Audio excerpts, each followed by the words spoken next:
Hello, this is Pat Ward, pastor of the Orchard in Oxford, and this is the Daily Lenten video for February 24th, 2010. The scripture passage for today is Matthew 23, verses 23 through 26.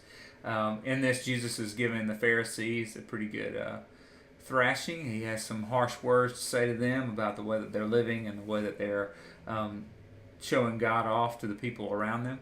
And one of my favorite parts about this verse is where he says in verse 25, "Woe to you, teachers of the law and the Pharisees, you hypocrites! You clean the outside of the cup and dish, but inside they are full of greed and self-indulgence."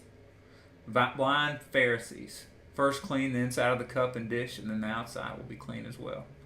And I think it's easy for me to think that this is just a problem that the Pharisees have. They have done something terrible and that they are just rotten to the core. But unfortunately, this could be my story as well many times throughout my life. And the promise of Jesus is not just the promise to make us look better on the outside, but that he can actually clean the inside of us as well.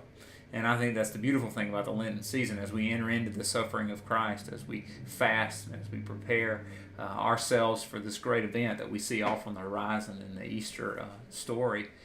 We have the opportunity for Jesus to have the real work inside of us that he can do.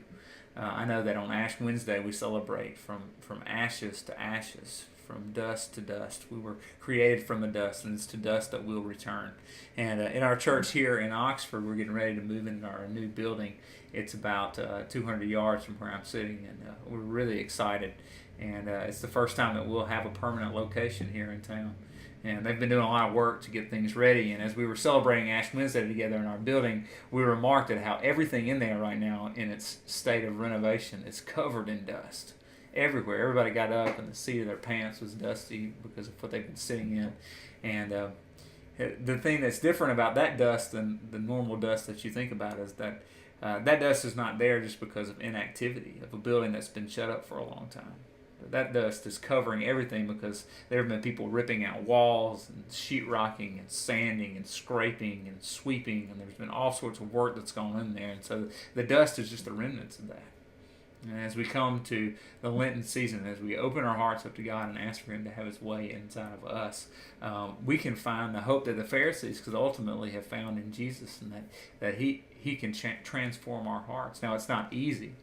Sometimes it's difficult work, and sometimes it takes some shaping and some manicuring and some fixing inside of us. But the great news is that our patient and ever-loving God will walk with us through that cleansing and that building and that shaping process. And that's good news today, and that's good news for the Lenten season, and that's part of the good news that's in this verse. So I hope you have a great day, and God bless.